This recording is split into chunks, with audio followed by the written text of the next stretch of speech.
ఇది అమెరికా దగ్గర ఉన్న అత్యంత శక్తివంతమైన డ్రోన్. దీని పేరు MQ-4C ట్రైటాన్. ఇది 50,000 అడుగుల ఎత్తులో ఉండి శత్రువుల మీద 24 గంటల పాటు నిఘా పెట్టగలదు. కానీ విచిత్రంగా ఈ వారమే మొదటిసారిగా ఇరాన్ గగనతలంలో నిఘా పెడుతుండగా ఇది అకస్మాత్తుగా రాడార్ నుంచి మాయమైపోయింది. ఇరాన్ దీన్ని కూల్చేసిందా లేక అమెరికాకు ఈ మధ్య తరచూ జరుగుతున్నట్లుగా ఇదొక ప్రమాదమా? కానీ మార్చి 27, 2026న సౌదీ అరేబియాలోని ప్రిన్స్ సుల్తాన్ ఎయిర్బేస్లో జరిగిన విషయం మాత్రం ప్రమాదం కాదు. ప్రపంచంలోనే అత్యంత భద్రత కలిగిన బేస్ అని పేరున్న అమెరికా ఎయిర్బేస్ పరిస్థితిని ఇరాన్ ఒక్కసారిగా మార్చేసింది. ఇరాన్ కేవలం క్షిపణులే కాకుండా సుమారు 30 డ్రోన్లను ఒకేసారి ప్రయోగించింది. వాళ్ళ మెయిన్ టార్గెట్ అమెరికాకు చెందిన ఈ 3 సెంట్రీ విమానం. దీని ఖరీదు అక్షరాలా $300 మిలియన్.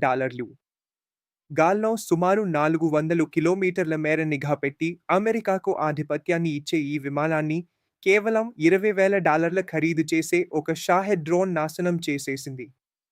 యుద్ధరంగంలో అమెరికాకు చెందిన ఈ స్థాయి విమానాన్ని ఒక దేశం టార్గెట్ చేయడం చరిత్రలో ఇదే మొదటిసారి. గత కొన్ని వారాలుగా అమెరికా ఆస్తులు ఇలా గాలిలో నుంచి రాలిపోతున్నాయి. ఇరాన్ దగ్గర పెద్దగా వైమానిక దళం గానీ నౌకాదళం గానీ లేదు. కానీ వాళ్ళు అసిమెట్రిక్ వార్ఫేర్, అసమాన యుద్ధతంత్రం ఉపయోగించి అమెరికాను వెనక్కి నెట్టగలిగారు. బహ్రెయిన్, ఖతార్, కువైట్ లాంటి చోట్ల ఉన్న అమెరికా బేస్లను చాలా తక్కువ ఖర్చుతో పక్కాగా టార్గెట్ చేశారు. ఇరాన్ ఇప్పుడు ఈ యుద్ధతంత్రం మీద ఒక కొత్త అధ్యాయాన్నే రాసింది. దీన్ని ఇప్పుడు ప్రపంచ దేశాలన్నీ గమనిస్తున్నాయి. ఇక్కడ మన దేశం నేర్చుకోవాల్సిన పాఠం ఏంటంటే, యుద్ధం కేవలం బలంతోనే కాదు, టెక్నాలజీతో కూడిన తెలివితేటలతో గెలవాలి. ఇరాన్ 2024లోనే చైనా నుంచి ఒక స్పై శాటిలైట్ను రహస్యంగా కొనుగోలు చేసింది. దీని రిజల్యూషన్ ఎంత బాగుంటుందంటే, అంతరిక్షం నుంచి ఒక విమానం నంబర్ ప్లేట్ను కూడా చదవచ్చు. దీని ద్వారానే వాళ్ళు అమెరికా బేస్ల మ్యాప్ను సిద్ధం చేసుకున్నారు. అలాగే అమెరికాకు చెందిన GPS పై ఆధారపడకుండా చైనాకు చెందిన బేడో నావిగేషన్ సిస్టమ్ను వాడారు. దీనివల్ల అమెరికా ఎన్ని అడ్డంకులు సృష్టించినా ఇరాన్ డ్రోన్లు మాత్రం గురి తప్పకుండా వెళ్తాయి. మన దేశం విషయానికి వస్తే, ఇస్రో మనల్ని చంద్రుడి దాకా తీసుకువెళ్ళింది కానీ మిలిటరీ స్పేస్ టెక్నాలజీలో మనం ఇంకా వెనుకబడి ఉన్నాం. మన సొంత నావిగేషన్ సిస్టమ్ నవాయిసి ఇప్పుడు సరిగ్గా పనిచేయడం లేదు. 1999 కార్గిల్ యుద్ధంలో అమెరికా మనకు GPS ఇవ్వనప్పుడే మనం పాఠం నేర్చుకున్నాం. కానీ ఇప్పటికీ మనం చైనా కంటే వెనుకబడి ఉన్నాం. మనం ఇప్పుడు మన యుద్ధ వ్యూహాలను మార్చుకోవాలి.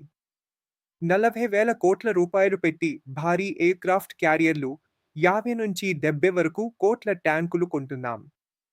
కానీ ఒక్కసారి ఆలోచించండి, 25 లక్షల రూపాయల డ్రోన్ వచ్చి 50 కోట్ల ట్యాంకును నాశనం చేస్తుంటే మనం పెట్టిన పెట్టుబడి ఏమవుతుంది? భవిష్యత్తులో యుద్ధాలు భారీ ఆయుధాలతో కంటే తక్కువ ఖర్చుతో వచ్చే డ్రోన్ల సమూహాలతోనే జరుగుతాయి. మనం వేల కోట్లు పెట్టి కొన్ని ఖరీదైన డ్రోన్లు కొనే బదులు అదే డబ్బుతో ఇరాన్ లాగా లక్షలాది చిన్న డ్రోన్లను తయారు చేసి ఒక సైన్యాన్నే నిర్మించొచ్చు. ఇకనైనా మనం వాస్తవాల్లోకి రావాలి. మన నావిగేషన్ సిస్టమ్ను సరిచేసుకోవాలి, సొంతంగా భారీగా డ్రోన్లను తయారు చేయాలి. అలాగే ఫ్రాన్స్ లాంటి దేశాల నుంచి విమానాలు కొన్నప్పుడు వాటి సోర్స్ కోడ్ కూడా మన దగ్గరే ఉండేలా చూసుకోవాలి.